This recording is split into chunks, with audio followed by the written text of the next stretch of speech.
มุปบาท12นี่ ในท่านสาธุชนทั้งหลายนอกจากนั้นนี่แหละพระพุทธเจ้าก็ตรัสเรื่องกรรมกรรมอยู่ที่จิตใจเป็นตัวสั่งทีนี้กรรมนะคือการกระทำถ้าทำดีเรียกกุศลกรรมทำไม่ดีเรียกอกุศลกรรมกรรมดีนำไปสู่สุคติอกุศลกรรมทำไม่ดีไปสู่เป็นอกุศลจิตนำไปสู่อบายภูมินรกเปรตอสุรกายสัตว์เดรัจฉานวันนี้แปลกเนาะปากกับใจมันไม่ตรงกันมันไม่ตรงกันมันไม่ทันกันมันตรงแต่มันไม่ทันกันวันนี้สัมพันธ์มองเห็นสัจธรรมเลยมองเห็นสัจธรรมถ้าเป็นการปฏิบัติอันนี้เป็นเหตุเป็นผลนะความคิดเป็นเหตุการพูดตามไม่ทันเป็นผลนะไม่ทันเป็นผล หรือว่าพูดผิดไปพูดผิดไปก็ใจคิดบางทีพูดไปซะก่อนจิตใจคิดตามอันนี้ก็รูปเป็นเหตุนามเป็นผลเพราะฉะนั้นก็ไม่เป็นไรเราก็คิดว่าเป็นกรรมฐานหรือว่าเป็นไตรลักษณ์เป็นไตรลักษณ์จัดว่าเป็นสังขารนะเนี่ยกายสังขารวจีสังขารเห็นไหมกายสังขารเรียกว่าสังขารนะเรียกว่าสังขารแม้ในขันสังขารในขันธ์ห้าเนี่ยว่าเราเดินขวาย่างหนอซ้ายย่างหนอ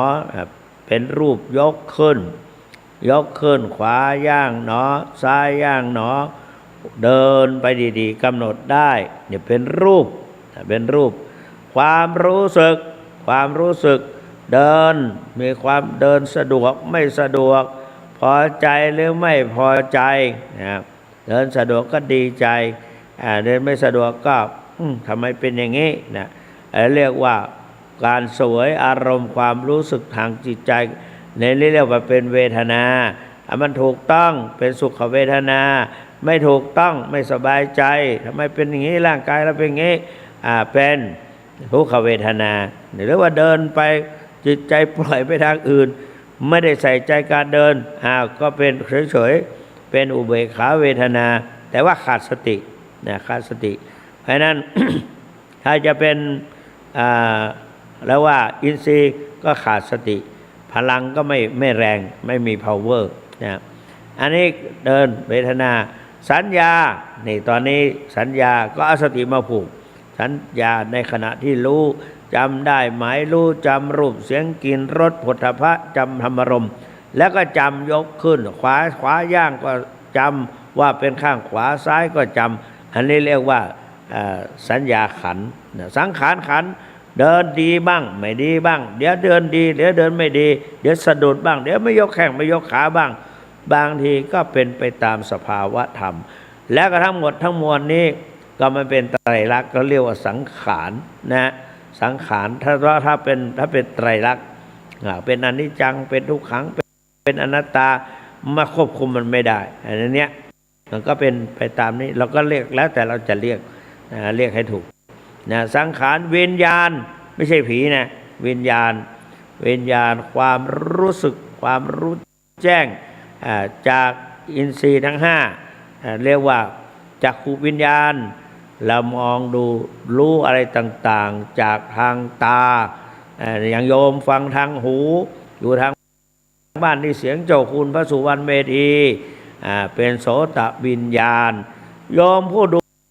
อยู่ทางเว็บไซต์มองเห็นเจ้าคุณอยู่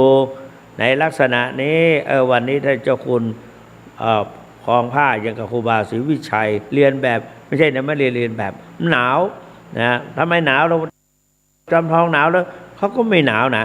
แต่ทำไมท่านเจ้าคุณหนาวก็วันนี้ ขอโทษนะเปิดแอร์นอนนะนอนหัวค่ำไปสะดุ้งตื่นเอา2 ทุ่มกว่าตกใจวันนี้วันศุกร์นี่นะ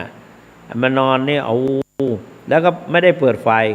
ก็คิดว่ามันดึกแล้วเขาไม่ทันแล้วหลับไปแล้วตื่นแปลกนะไม่มีใครมาปลุกเราเลยเนาะยังพอมาดูนาฬิกา 2 ทุ่มกว่าสบายใจวันนี้ไม่ได้เบี้ยวญาติโยมนะแล้วก็นี่ความรู้สึกโยมมองเห็นอาตมาห่มผ้าอย่างนี้ก็มันหนาวคุมไหลมาเนี่ยก็เนี่ยเป็นวิญญาณจักขุวิญญาณฆานวิญญาณความรู้ได้เลยว่าอะไรเป็นอะไรแบบเราเวลาเราจะฉันข้าววันนี้เขาต้มข้าวมาเนี่ยเขาต้มข้าวตอนเช้าแล้วข้าวต้มเรียกว่าข้าวต้มคล้ายๆกับโจ๊กข้าวต้มเครื่องเนี่ยต้มมาใส่รวมกันมาเราเอามาตั้งไว้ฉันได้หรือฉันไม่ได้ยังไม่ทันคนเลยช้อนยังไม่ได้สัมผัสได้กลิ่นมาวันนี้ต้มได้กลิ่นไก่ไม่ใช่กลิ่นหมูไม่ใช่กลิ่นหมูแบบนี้กลิ่นไก่เนี่ยอันนี้เรียกว่าฆานวิญญาณรู้สึกสัมผัสได้เลยว่าวันนี้เขาต้มไก่ทำไมเขาเอามาให้เราเนี่ยก็นี่แหละเรียกว่าฆานวิญญาณชิวหาวิญญาณชิมไปมองดูสีมันน่าจะเผ็ดแต่มันไม่เผ็ดนะ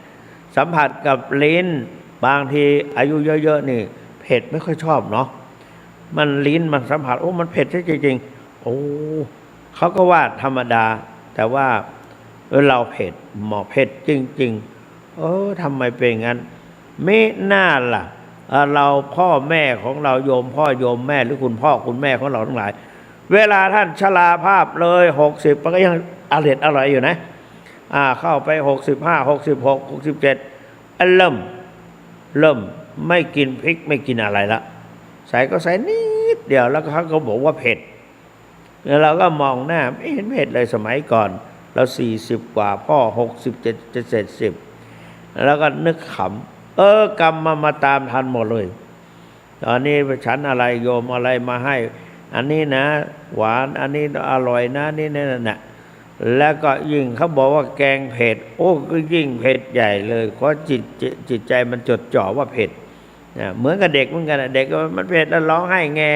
ทั้งที่เผ็ดไม่เผ็ดไม่รู้นะแต่เราไม่รู้แต่ก็คนแก่กับเด็กมันคล้ายๆกันคนเราก็อายุเยอะๆก็จะคล้ายเด็ก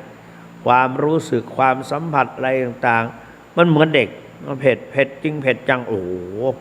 นะออกหูออกตาบางทีปวดไปถึงไหล่ไปถึงท้ายทอยทำไมเป็นขนาดนี้แล้วก็ให้เรียกเนรมานี่มันเผ็ดไหมเราช่วยชิมไหมต้องกล่าวเป็นธรรมนะคุณมีความยุติธรรมไม่ใช่เอาใจเจ้าคุณนะต้องให้ความเป็นธรรมแก่หลวงขัวด้วย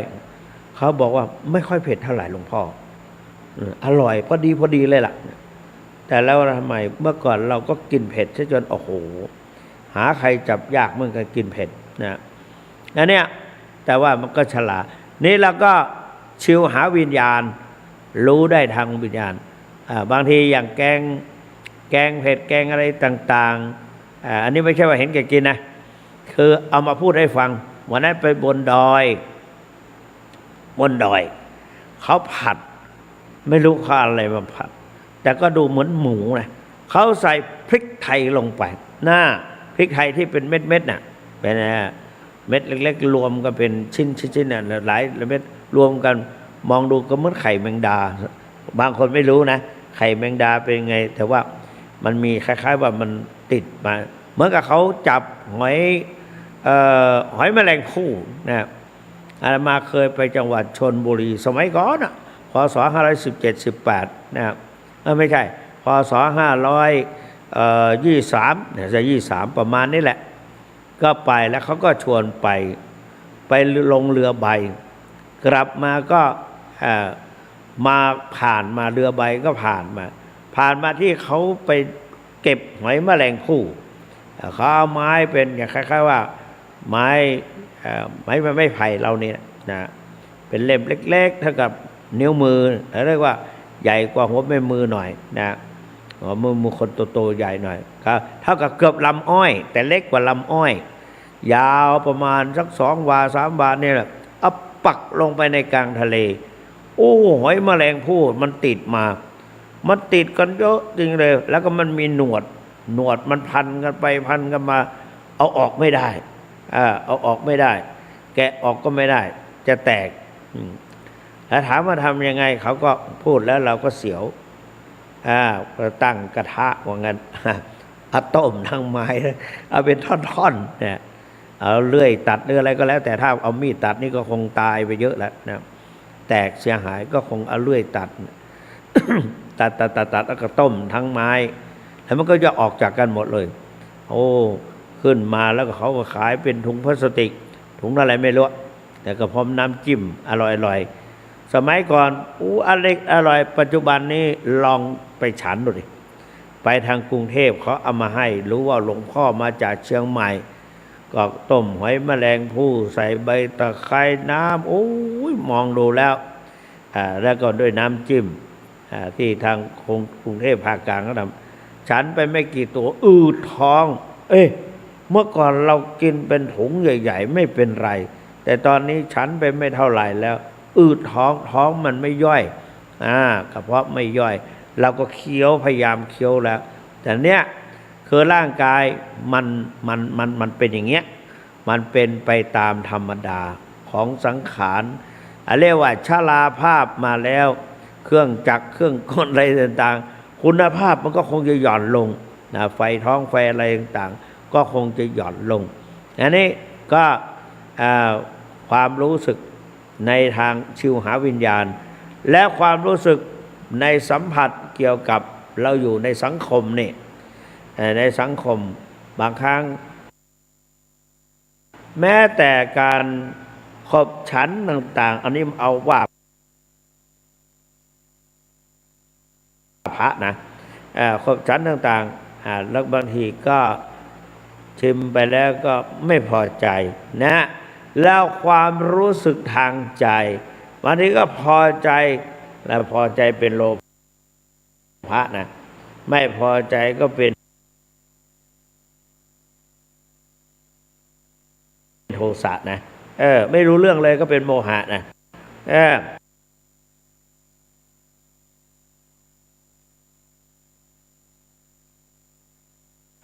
พูดเป็นธรรมะหมดเลยเพราะฉะนั้นเราพยายามว่าเป็น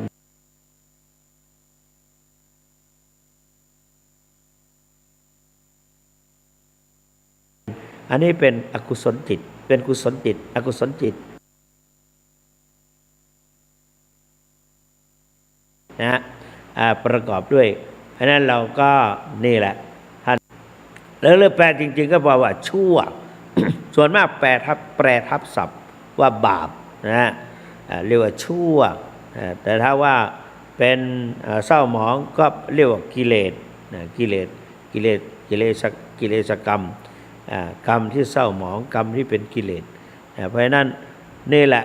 เราท่านทั้งหลายได้มาพบปะกันวันนี้ท่านเจ้าคุณได้พูดถึงเรื่องกรรมมีกุศลกรรมอกุศลกรรมกายกรรมวจีกรรมมโนกรรมนี่เรียกว่ากรรมก็คือการพฤติกรรมหรือกิริยาอาการที่เรากระทำลงไปทางกายทางวาจาทางจิตทางใจท่านสาธุชนไหว้พระสวดมนต์อันนี้เป็นกุศลกรรมไหว้พระกราบพระนี่เป็นกายกรรมแต่เป็นกุศลกรรมกล่าวคำบูชาพระรัตนตรัยสวดมนต์เป็นกุศลกรรมแต่เป็นวจีกรรมเป็นส่วนกุศลนะใจน้อมนึกถึงกรรมฐานภาวนาน้อมนึกถึงพระรัตนตรัยเป็นมโนกรรมเป็นฝ่ายกุศลนะเรียกว่าสุจริตเรียกก็ได้เรียกว่าสุจริตกรรมมโนสุจริตนะถ้าเป็นทางวาจาวจีสุจริตถ้าเป็นทางกายเรียกกายสุจริตนะแต่ถ้าทางไม่ดีไม่งามก็เรียกว่าทุจริตนะทุจริตถ้ากายก็เรียกว่ากายทุจริตวจีก็วจีทุจริตมโนก็มโนทุจริตสมัยก่อนน้องกายทุจริต3อย่างนะฆ่าสัตว์ลักทรัพย์ประพฤติผิดในการวจีทุจริต3อย่างพูดให้ผู้ส่อเสียดผู้กำจัดผู้เพ้อเจ้อมโนทุจริต3อย่างโลภอยากได้ของเขาพยาบาทพอให้เขาเห็นผิดจากของนองของธรรมถ้าเป็นกุศลจิตไม่ฆ่าสัตว์ไม่ลักทรัพย์ไม่ประพฤติผิดในกาม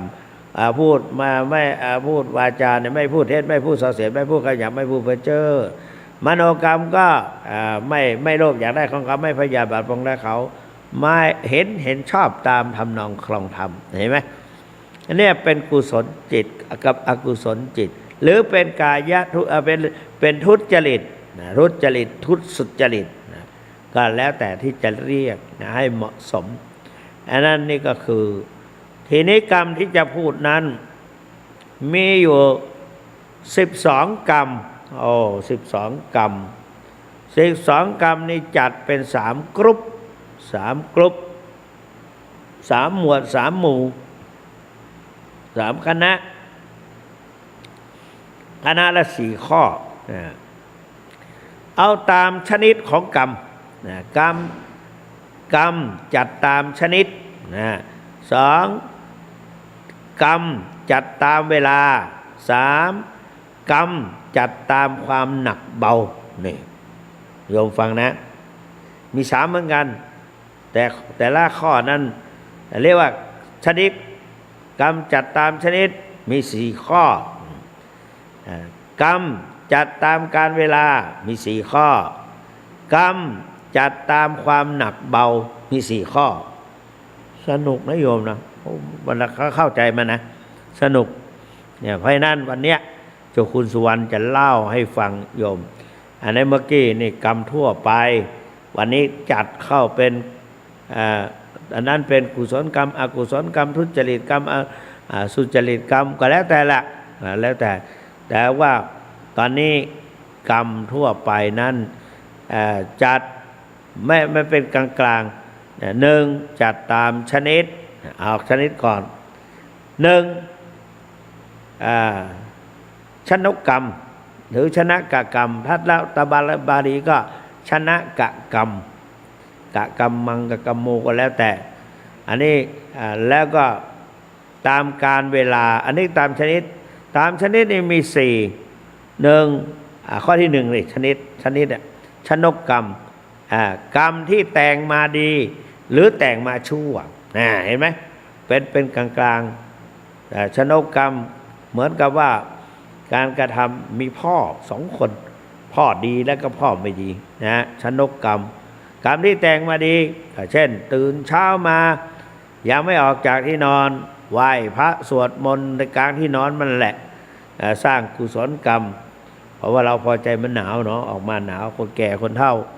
ก็เอาละผ้าห่มนั่นแหละพลิกกลับจาก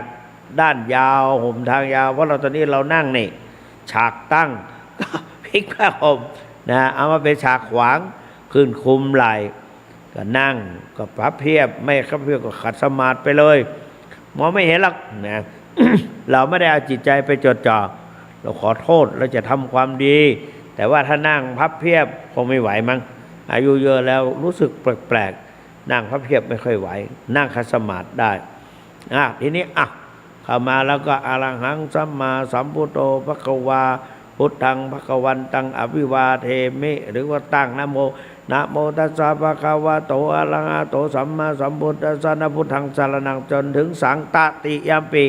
สังฆังสารนังคัจฉามิวันนี้ถ้าเจ้าคุณรู้สึกอยากสวดธรรมจักร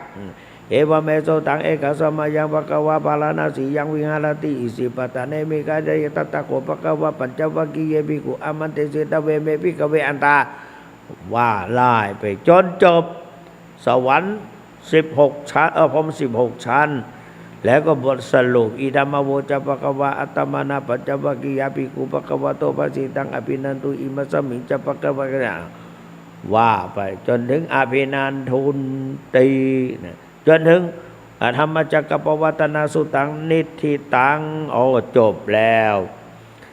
มีความภูมิใจท่องได้เกิดกุศลเกิดมีความสุขใจขึ้นมาสวดบทต่อไปอบัติอะไรพรหมมงคลจักรวาลสิริดิเดมาติเตเจ้าชยสิเดมังกิเดมหาคุณาปริมิตปุญญาธิกาลสัสสะพันตะลยานิวรณะภาคเหนือเราท่องอย่างเงี้ยคล่องดีแต่ว่ามันไวนะมันจุ่มก็มีการเผลอเหมือนกันบางครั้งถ้าปล่อยสติก็เผลอ ทีนี้เป็นกุศลกรรมชนิกรรมชนกกรรมแต่อีกพวกหนึ่งตื่นมาแล้ว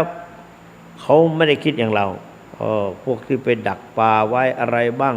ใส่ตุ่มใส่แล้วอะไรมาใจเข้าไปโน่นแล้วใจ ใจก็ไปแล้วล่ะยิ่งคนนั้นแถวภาคกลางกลางรูปเหนือตอนบนอ่ะเหนือตอนบนแต่เป็นภาคกลางก็เรานั่งรถทัวร์ไปสมัยก่อนโอ้ยตอนนี้ตื่นตี 3ตี 4ตามชนบทถือตะข้องมาถึงเหลามาอะไรต่างๆไฟฉายคนละกระบอก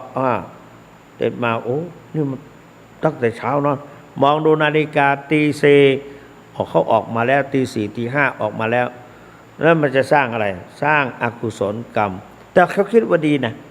ไม่ได้เป็นลักเล็กขโมยของใครเขาว่าทำงานดีสุจริตเขาว่างั้นแล้วก็คนอื่นก็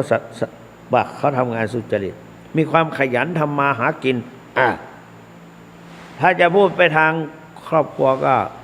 เราก็ไม่รู้จะพูดไงเนาะนะก็เขาถามว่าดีไหมก็เป็นกุศลกรรมเป็นงานสุจริตก็ดีอะนะแต่ว่าก็ต้องระวังหน่อยนะเหมือนกับอย่างพระโสดาบันเนี่ยโยมอุบาสิกาเนี่ยเป็นโสดาบันเป็นภรรยาของ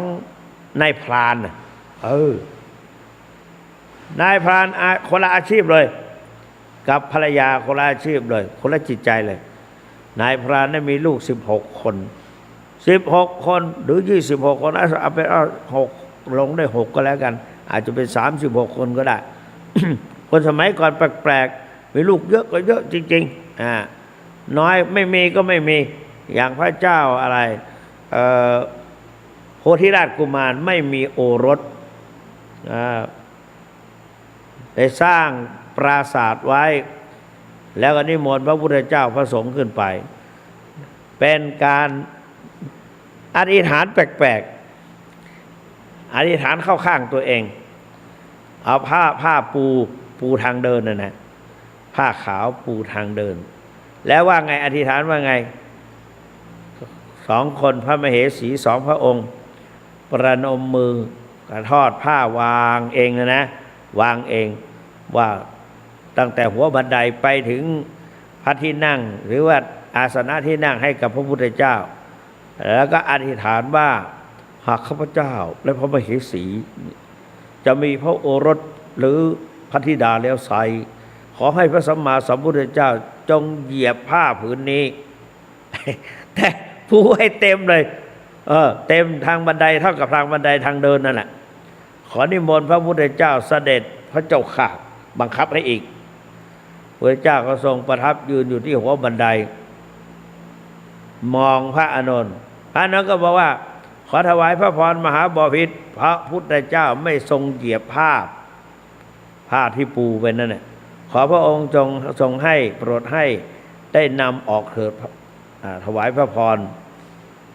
พุทธเจ้าไม่เหยียบก็จะเป็นเอาออกพอฉันเรียบร้อยก็ถามพุทธเจ้าข้าแต่พระองค์ผู้เจริญนี่แสดงว่าข้าพระพุทธเจ้าไม่มีโอรสไม่มีพระธิดาหรือพระเจ้าค่ะบอกไม่มีทำไมพระเจ้าค่ะเพราะกรรมเก่าที่ได้ทำมาโอ้เห็นไหม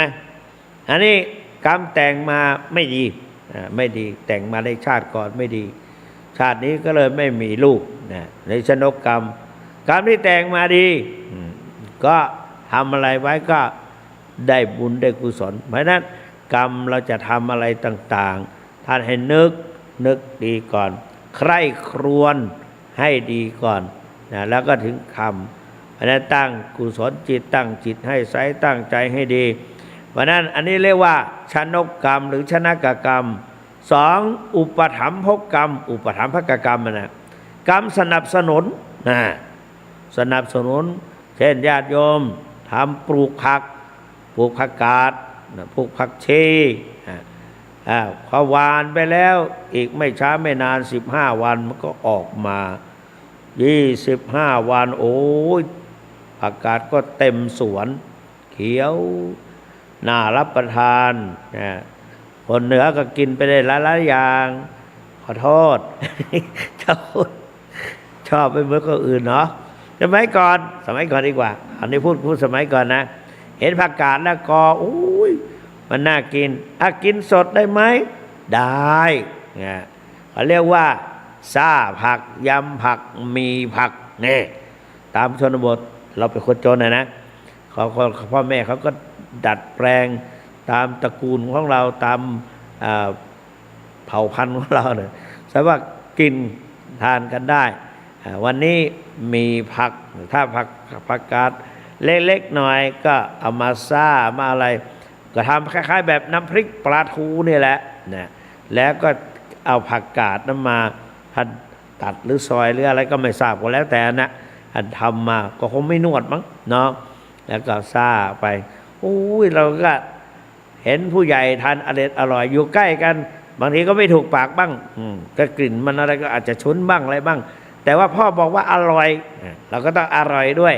ความเมื่อก่อนไม่ค่อยชอบเท่าไหร่ต่อมาก็ชอบบางครั้งโยมแปลกเหมือนกันเนาะเอาไปอยู่สมัยกรุงเทพโอ้โหเป็นไข้เป็นไข้นาน7 วันโอ้โหแบบสนิทสลบสลายเลยแต่พอมันฟื้นขึ้นมามันใกล้จะหายเนี่ยเกิดความอยากกินนั่นขึ้นอย่างนี้ของที่พ่อแม่ให้กินตั้งแต่สมัยเด็กๆอยากกินแล้วใครจะทำให้เรานะใครจะทำให้เราโอ้ลำบากลำบนก็นี่แหละพอได้ฉันแล้วก็โอ้โหไม่ต้องให้เหมือนก็เช่นเรียกว่าผักกาดส้มจะเอาจากที่ไหนกรุงเทพนะส้มผักกาดหรือผักกาดส้มเนี่ยนะจากที่ไหนก็ให้น้องชายไปซื้อผักกาดมาแล้วก็มาตำเอาแบบชนิดเรียกว่าทันใจฉันมานั้นเลยเอามาใส่ครกตำซอยใส่ครกตำก๊อกน้ำมันมากก็เทน้ำมันออกก่อนบีบน้ำมันก็ตำเต็นผักกาดรู้ว่ามันละเอียดแล้วก็เอามาน้ำมันมาผสมก็ใส่กระเทียมลงไปใส่พริกสดนั่นแหละใส่ลงไปใส่หอมลงไป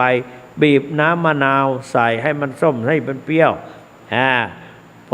นเข้าไปแล้วโอ้ฉันข้าวฉันได้ฉันดีเพิ่งหายมาเนี่ยหายป่วยเนี่ยเพิ่งฟื้นขึ้นมาไม่ยังไม่หาย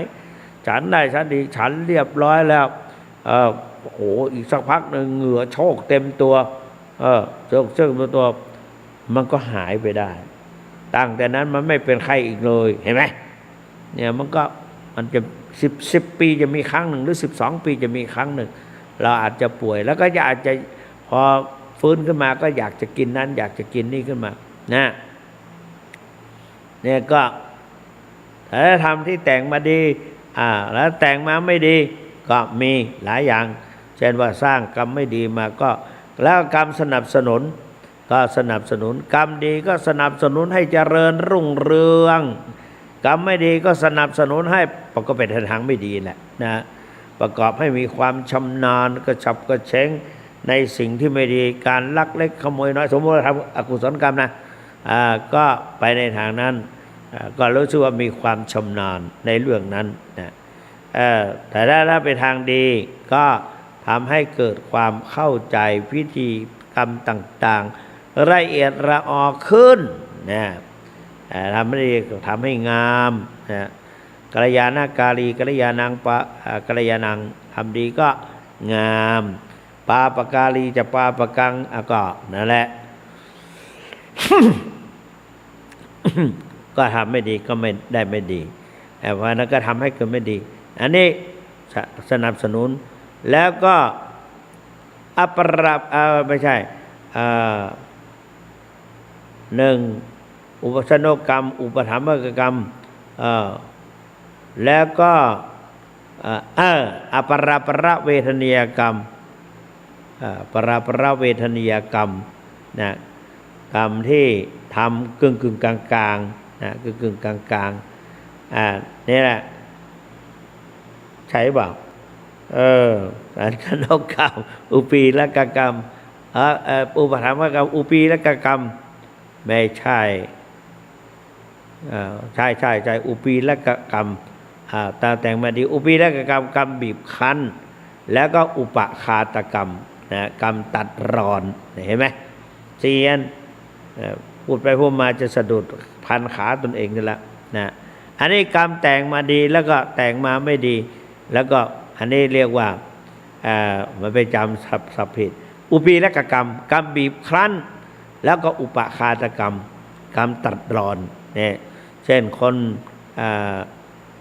ทำดีมาโดยตลอดเงี้ยแล้วไปติดคุกเงี้ยเห็นไหมไปติดคุกคือไปทำกรรมไม่ดียกตัวอย่างให้เห็นง่ายๆชัดๆนะอุปีและกรรมคือกรรมบีบคั้นนะกรรมบีบคั้นเมื่อก่อนได้ทำไม่ดีมาก่อนสมมติว่าท่านเจ้าคุณสุวรรณเนี่ยบวชแก่ๆหน่อยนะเอาบวชแก่ๆหน่อยจะได้สร้างอกุศลกรรมให้มันเยอะๆหน่อยนะก็กรรมดำเนินชีวิตนะดำเนินชีวิตไปเกิดเป็นลูกชาวประมงเนาะสมมุติว่าเกิดเป็นลูกชาวประมงไปจับปลาไปลากอวนลากอะไรสนุกได้ปลามาเป็นเล่มเกวียนเล่มท้องเรือเต็มจะลากอวนมานกสังเกตนกร้องก้าวตามมาเยอะแยะได้ปลาลากอวนมายังไม่ขึ้นถึงฝั่งนกมันชอบอะไรเยอะแยะเหลือเกินก็รู้นี่นะเขาลากอวนมาพอยกขึ้นถึงฝั่งนกขานกกระยางขาวนกอะไรต่างๆมันก็ดีอกดีใจได้กินก็ได้ปลามาเราเป็นลูกชาวประมงก็ดีอกดีใจลากอวนมาได้ปลามาเยอะแยะไปในเที่ยวนี้คุ้มนะลูกเราเก่งจังเลยพ่อแม่ก็ชมเนาะ คนข้างๆก็ชมคนข้างๆบ้างเป็นลูกเก่งนะเนี่ยนี่ลงไปครั้งเดียวจับได้มาโอ้โหเก่งนะเนี่ยนี่ทำมาหากินขึ้นแต่ถ้าพูดถึงทางศาสนาล่ะโอ้โหเก่งไปทางนี้ไม่ค่อยเท่าไหร่แล้วนะเราก็ไม่อยากใกล้แล้วไม่อยากกลัวจะโดนถามนะแถมก็พ่อแม่ก็อุดหนุนเกิดศรัทธาด้วยทำบุญเยอะเพราะว่าได้หาเงินได้ง่ายทำบุญก็มาทอดผ้าป่าทอดกฐินใส่เยอะจังเลยได้เยอะแต่ว่าได้มาจากทางนั้นมันก็มีนะอันนี้เนี่ยก็แล้วก็ทีนี้มันก็ทำดีมันก็บีบคั้นในกรรมดีนะอุปคาตกรรมเกิดไปฆ่าตอนแรกฆ่าสัตว์เล็กๆมาฆ่าสัตว์ใหญ่ฆ่าที่ใหญ่โตพอดีมันก็เนี่ยไปฆ่ามนุษย์เขาให้อุปคาตกรรมกระโดดตัดรอนทำดีมาโดยตลอดไปติดคุกถูกประหารชีวิตเห็นไหมกรรมไม่ดีไปตัดรอนแต่ถ้าทำดีมาได้ตลอดทำไม่ดีมาได้ตลอดสมมติเอาคนเดิมทำไม่ดีมาได้ตลอดเสร็จเรียบร้อยมาโอ้โหบุญใหม่หนุนบุญเก่าช่วยไปพบกับหลวงพ่อทองสมมติหลวงพ่อทองออกจากการปฏิบัติมาใหม่ๆสมมุตินะออกจากนิโรธสมาบัติมาใหม่ๆหิวนายคนนั้นซึ่งทำกรรมไม่ดีมาได้ตลอดได้เอาข้าวไปถวายท่านข้าวกับอาหารอร่อยอะไรไม่รู้คนหิวจริงก็อร่อยหมดแหละนะท่านก็ได้ฉันหายความหิวตัดความสั่นหายไปหมดความหิวความบีบคั้นแต่หายเป็นปริดทิ้งสมฤดีเนี่ยจากกรรมไม่ดีมาก็ท่านออกจากนิโรธนี่ออกจากนิโรธสมาบัติท่านก็บอกว่าอิชิตังปฏิตังตุมหังคิปะเมวะสมิชชตุสัพเพปุเรนตุสังกปปาจันโทปนารโสยถามณิโชติรโสยถาสาธุชะตาขาดตอนแรกจะตายในวันตอนเย็นน่ะกลับกลายไม่ตายไม่ตายอายุยืนอีกแล้วก็พ้นจากกรรมชั่วทุกประการได้เลื่อมใสศรัทธาเข้ามาบวชในบวรพุทธศาสนาได้เป็นพระอรหันต์ขนาดเป็นนายพรานได้เป็นอรหันต์นะอันนี้ก็กรรมกุศลกรรมเข้าไปเป็นอุปคาตกรรมเข้าไปตัดกรรมชั่วก็ได้ดีขึ้นมาอันนี้4กรรม1ที่ไม่ใช่ทิฏฐะเรียกว่าชนกกรรม2อุปถัมภกกรรม3อุปีลกกรรม4อุปคาตกรรมจำไว้นะอันเนี้ยทั้งฝ่ายดีและฝ่ายไม่ดีทีนี้อันนี้เรียกว่าตามชนิดตามปรุงแต่ง ที่เราสร้างมาดีสร้างมาไม่ดีก็อย่างเดียวกันไม่ใช่ว่าเหมือนเดียวมาก็คือเราแยกออกเป็นสองเหมือนแขนซ้ายแขนขวาความถนัดไม่เหมือนกันเนาะโยมเนาะแขนซ้ายแขนขวาเวลาเราจะตัดไม้ตัดอะไรเจ้าคุณนี่แปลกนะเวลาจะฉันข้าวเขียนหนังสือใช้คล่องแคล่วในด้านขวามือเวลาจะตัดไม้จะทำอะไรต่างๆขวามือไม่ถนัดฟันไม่ค่อยถูกตัดไม่ค่อยถูกต้องใช้ข้างซ้ายทำไมถึงทำอย่างนั้นก็เพราะเขาเป็นซ้ายมาโดยตลอดแต่ว่าในบ้านมีเด็กเยอะมานั่งเข้าวงข้าวแล้วมันไปขวางเขาไปชนเขาข้างขวาเราข้างซ้ายช้อนชนกันแขนชนกันทำให้น้ำแกงหกมันเป็นเพราะอะไรก็ทะเลาะกันในวงข้าวพ่อก็เป็นเพราะแสวงนะมันกินข้างซ้ายมันเลยไปกระทบข้างขวาเขาคนอื่นเขากินข้างขวากันใช้ข้างขวาตักน้ำแกงนะข้างขวาหรือว่าทำจ้ำข้าวไปจิ้มก็ไปชนกันในถ้วยจะทำให้ถ้วยล้มแหวงนี่ไม่ได้เรื่องพ่อก็ใช้นิ้วมือดีดซ้ายดีดข้างซ้ายแป๊ะให้ใช้ข้างขวาหัดกินขวาเนี่ยก็เลยคำนานข้างขวาพอมาเขียนหนังสือเอาข้างซ้ายอีกสมัยก่อนตอนอันนั้นน้ำหมึกนี่ก็เหมือนกันเป็นลบน้ำหมึกเปียกหมดนะแล้วก็เลยมันเป็นลบของเขาข้างซ้ายมันไม่ทำไม่ถูกเขาให้เขียนข้างขวาไปเขียนข้างซ้ายพ่อก็ใช้นิ้วมือดีดแป๊ะก็กลัวพยายามฝึกหัดความชำนาญเกิดจากการเริ่มต้นและทำบ่อยๆผลสุดท้ายเราก็ทำขวาแต่ว่าเวลาใช้ต่างๆมันเป็นอย่างนั้นนี่พับผ้าก็ดีอะไรก็ตามพับผ้าข้างเดียวเนี่ยใช้มือข้างเดียวเนี่ยกับพับผ้าคนเดียวดีกว่าใช้สองมือแหละมันก็ใช้นิ้วมือข้างซ้ายสอดเข้าไปอยู่ดีเอาข้างขวาไม่ได้ตกหกล้มเทลงหมดนะคือว่าหลุดจากมือไปตกไปถึงหลังเท้านนพอข้างซ้ายแล้วสันถนัดดีนักก็เพราะมันเป็นถนัดซ้ายมาก่อนเนี่ยเหมือนนักมวยขึ้นไปให้เกิดไปชกขวามันก็ไม่ได้มันก็ต้องข้างซ้ายเนี่ยถนัดซ้ายเขาเรียกว่าถนัดซ้ายนะอันนี้ก็โบราณว่าถนัดซ้ายกินขวาขอโทษเถอะเลี้ยงหมาตัวก็ไม่รอดนะอันนี้คนเฒ่าคนแก่ก็ว่าแต่ว่าเขาจริงนะเราถูกบังคับเขาว่าทำอะไรไม่ขึ้นเหมือนกันมาไปเป็นผู้ปกครองไม่ได้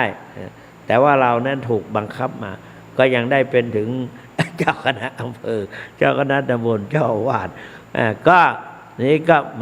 มันถูกบังคับแต่ถ้าจริงๆก็เป็นข้างถนัดซ้ายนะครับถนัดซ้ายทีนี้มาพูดถึงกรรมตามกาลและเวลามันจะให้ผลเมื่อไรต้องตามกาลเวลาทิฏฐเวทนิยกรรมกรรมให้ผลในปัจจุบันให้ผลในปัจจุบันเช่นเราทำอะไรก็คือเมื่อคนรับจ้างรายวันทำวันนี้ได้วันนี้เขาก็จ่ายวันนี้แล้วก็คนทำรายเดือนก็ทิฏฐเวทนิยกรรมทำวันนี้ทำ30-29 วันยังไม่ได้ตังค์ยังไม่ได้ค่าจ้างต้องหมดสิ้นเดือนเขาให้สิ้นเดือนอย่างข้าราชการทั่วไปสิ้นเดือนก็ให้อันนี้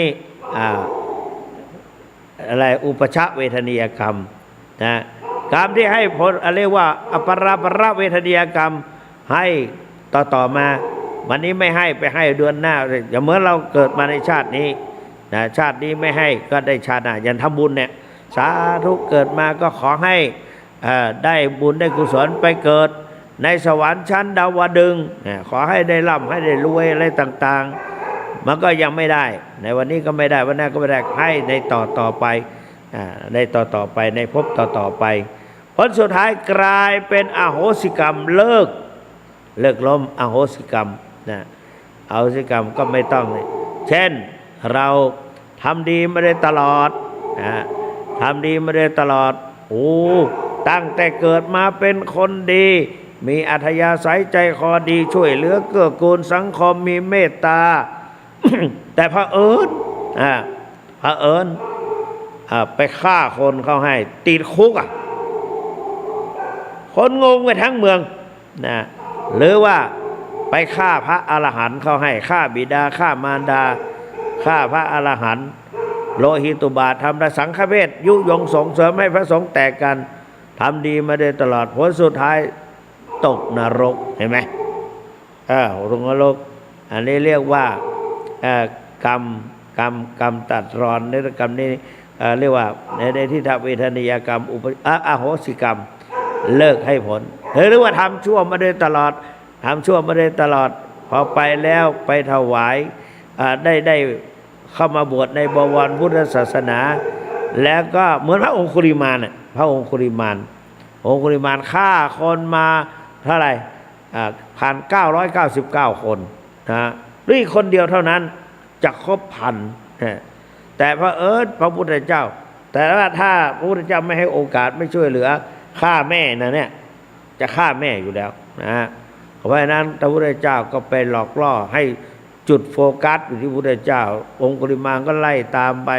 ผลสุดท้ายพระพุทธเจ้าเทศนาสอนได้ดวงตาเห็นธรรมบวชในบวรพุทธศาสนาไม่ช้าไม่นานก็สำเร็จเป็นพระอรหันต์เนี่ยเห็นไหมไม่ต้องเกิดไม่ต้องแก่ไม่ต้องเจ็บไม่ต้องตายไม่ต้องไปตกนรกอีกแล้วเห็นไหมได้บรรลุอรหันต์เนี่ยเรียกเป็นเลิกล้มอโหสิกรรมนะอโหสิกรรมไม่ต้องให้ผลละเงี้ยก็พ้นกันนะเดี๋ยวเหมือนกับเขาเอาดูง่ายๆนี่เด็กมันทะเลาะกันชกต่อยกันหัวรังข้างแตกฝ่ายเสียเปรียบบอกว่าคนที่ได้เปรียบมันรังแกก่อนเลยลุกขึ้นต่อสู้แต่เจ็บเนื้อเจ็บตัวอาจจะเอาเรื่องก็ได้มีพยานเยอะแต่ว่าคนนั้นใจกล้าเป็นผู้ชายพอตัวมีน้ำใจไม่ใช่ว่าผู้ชายเต็มตัวมีน้ำใจก็อภัยให้ก็เป็นอโหสิกรรมเพราะนั้นแทนที่จะถูกลงโทษก็ไม่ต้องลงโทษแล้วกลายเป็นอโหสิกรรมนะชนิดให้การเวลาไปมาจืดจางลงก็ไม่ให้ผลตอนนี้ให้ผลหนักเบานั้นขึ้นอยู่ชนิดของกรรมความหนักเบาของกรรมหนึ่งครุกรรมเห็นไหม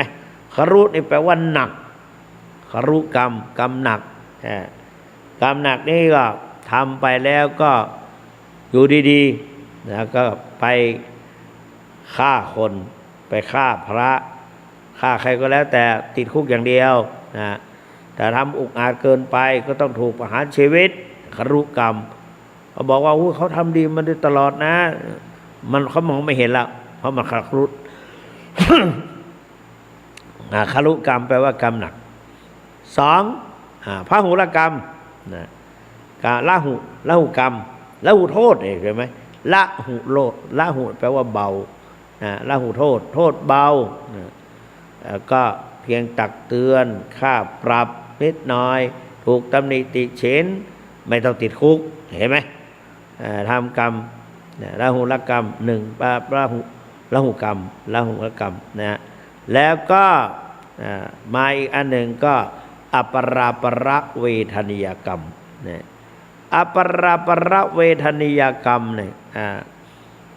ทำปราก็เป็นไม่ใช่ภาพผิดอาสันกรรมนะข้อที่3ตัวอาสันกรรมกรรมจวนเจียนนี่ใกล้ๆจะตาย1ครุกรรม2ระหุกรรม3อะไรนะเดี๋ยวก่อนทำไมลืมไปซะละนะอาสันกรรมกรรมจวนเจียนใกล้จะตายใกล้จะตายทำอะไรมาไว้ก็ตรงนี้แหละให้ผลตอนนี้แหละเช็คบินตอนนี้แหละนะอาสันกรรมนะเพราะฉะนั้นสาธุชนทั้งหลายเหล่าพระอริยเจ้าทั้งหลายตลอดถึงพระเถระทั้งหลายภิกษุทั้งหลายสอนให้เรารักษาจิตให้รักษาใจให้สงบรักษาใจให้บริสุทธิ์ทำจิตใจให้สงบให้สะอาดบริสุทธิ์นะเนี่ยเพราะว่าอยู่ที่ใจแล้วเขาเรียกว่าอะไรพระพุทธศาสนามีอะไรเป็นจุดเด่นกว่าศาสนาอื่นนะในกรรมฐานนะ answer to question on the four foundation of mindfulness เนี่ยถามตอบมีอันหนึ่งว่าระหว่างในคำสอนในพระพุทธศาสนามีอะไรเป็นจุดเด่นกว่าศาสนาอื่นแล้วบอกว่าการทำจิตใจให้บริสุทธิ์การทำจิตใจให้บริสุทธิ์เป็นการจุดเด่นกว่าศาสนาอื่นเพราะทุกศาสนารวมศาสนาเราด้วยสอนให้บุคคลอื่นละชั่วทำดีแต่ในทางพุทธศาสนาสอนให้ทำจิตใจบริสุทธิ์รักษาจิตให้สะอาดเวลาเช้าให้ขาวเวลาเพลให้เย็นเวลาค่ำให้ชุ่มฉ่ำเวลากลางคืน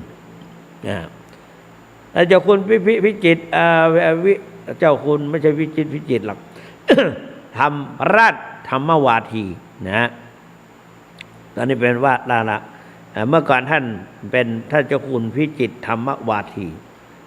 ไม่ใช่พิษนะพิจิตรธรรมวาทีท่านสอนบอกว่ารักษาจิตให้ดีทำหน้าที่ให้ถูกต้องมีสติไม่บกพร่องความเศร้าหมองจะหมดไปหากรักษาจิตไม่ดีทำหน้าที่ไม่ถูกต้องแถมมีสติบกพร่องความเศร้าหมองก็จะมากมายรักษาจิตให้สะอาดเวลาเช้าให้ขาวเวลาเพลให้เย็นเวลาค่ำให้ชุ่มฉ่ำเวลากลางคืนให้สดชื่นทุกขณะลมหายใจมีคนถามว่าทำไมถึงทำอย่างขนาดนั้นเพราะจิตบางครั้งเป็นพรหมบางอารมณ์เป็นเทวดาบางเวลาเป็นมารบางการเป็นยักษ์เห็นไหมโอ้จิตเอาเรื่องเพราะนั้นต้องรักษาจิตให้ดี จิตนั่นนะถ้ารักษาจิตดีก็จิตเป็นกุศลกุศลจิตถ้าจิตไม่ดีก็เป็นอกุศลจิตกุศลจิตทำให้จิตใจบริสุทธิ์ผุดผ่องอกุศลจิตทำให้จิตใจเศร้าหมองพระพุทธเจ้าตรัสว่าจิตเตสังกิริเถทุกขติปาติกังขาเห็นไหมจิตไม่ดีก็ไปสู่อบายภูมินรกเปรตอสุรกายสัตว์เดรัจฉานเนี่ย จิตดีก็เกิดเป็นมนุษย์เป็นเทวดาเป็นพรหมเป็นอรูปพรหมรักษามากๆขึ้นไปก็อาจได้เป็นพระอริยบุคคลได้ทั้งเป็นเสขะทั้งอเสขะได้เสขะบุคคลอเสขะบุคคลอเสขะก็คือพระอรหันต์เสขะก็คือตั้งแต่พระอรหันต์ลงมาพระอนาคามีสกิทาคามีโสดาบันเนี่ยเป็นเงี้ย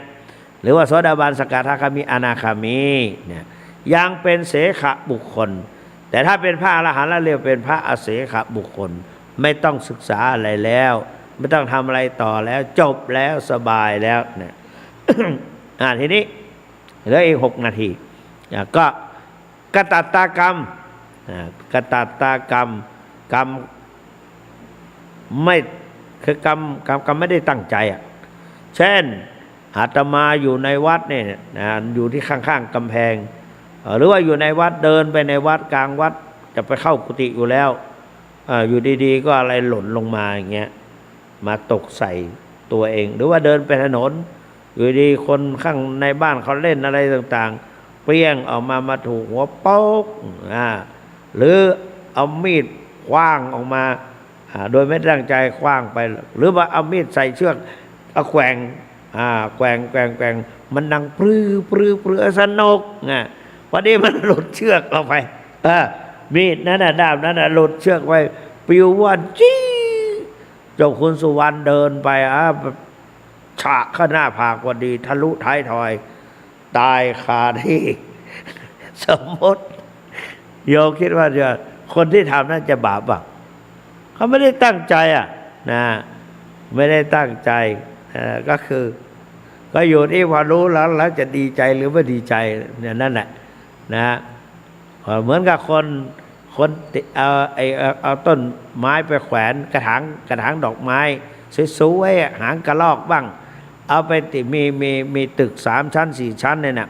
แล้วก็มีคนทางเดินข้างล่างอยู่ตรงนั้นเขาก็แขวนข้างบนทุกครั้งก็ไม่เป็นไรแต่วันนั้นไม่รู้เป็นไง เอามาเติมน้ำเอาขึ้นมาแขวนใหม่แต่คนนั้นอยู่ใต้อาคารเนี่ยเขาเรียกว่าอะไรนะเป็นตึกแบบนั้นเขาเรียกว่าอะไรลืมไปแล้วแฟดเราแฟดบ้างอะไรพวกเนี้ยออกมาเนี่ยพ้นจากนั้นมาเจอตรงชายคาพอดีแล้วกระถางดอกไม้นั้นหล่นลงมาพอดีหล่นใส่กลางกระบาลป๊ะตายคาที่ถามว่าจะบาปไหมนะนี่แหละไม่ได้ตั้งใจก็เป็นจำพวกถ้าเป็นกรรมก็กตัตตากรรมกรรมไม่ได้ตั้งใจแต่ว่ากฎหมายก็ยังเอาเรื่องอยู่นะประมาท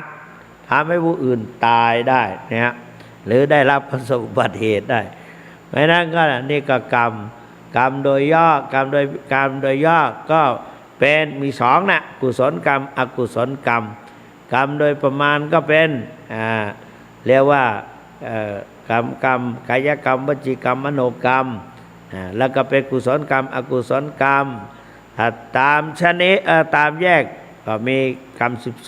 12แบ่งไปเป็น3 กลุ่ม3 กลุ่มให้ผลตามชนิดเรียกว่าชนกรรม